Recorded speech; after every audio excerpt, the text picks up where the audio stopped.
অবশেষে শাড়ি ও পাঞ্জাবি পরে রোমান্টিক মুডে জ্বর তুললেন সাকিব বুবলি। এ বিষয়ে বিস্তারিত জানতে পুরো ভিডিওটি দেখে সঙ্গেই থাকুন। প্রিয় দর্শক, সকল জল্পনা কল্পনার অবসান ঘটিয়ে আবারও একত্রিত হয়েছেন সাকিব বুবলি।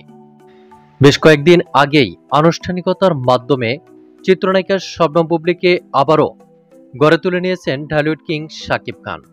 জানা গেছে, পরিবারের সিদ্ধান্ত নিয়েই শাকিব খান আবারও বুবলিকে স্ত্রী হিসেবে স্বীকৃতি দিয়ে গড়ে তুলে নিয়েছেন। আর এমন খবরে নেট মাধ্যম ছিল বেশ উত্তাল। এর মধ্যে আবারও চিত্রনায়িকা শবনম বুবলিকে সঙ্গে নিয়ে নতুন লুকে হাজির হয়েছেন ঢালিউড কিং শাকিব খান, যেখানে দেখা যায় শাড়ি ও পাঞ্জাবি পরে ঘনিষ্ঠ মুহূর্তে ধরা দিয়েছেন সাকিব বুবলি। আর এমনই একটি স্থিরচিত্র ইতিমধ্যে সোশ্যাল মিডিয়ায় বেশ আলোড়ন সৃষ্টি করেছে। সাকিব বুবলির এমন স্থিরচিত্র দেখে রীতিমতো অবাক হয়েছেন সকল ভক্ত দর্শক ও শুভাকাঙ্ক্ষীরা।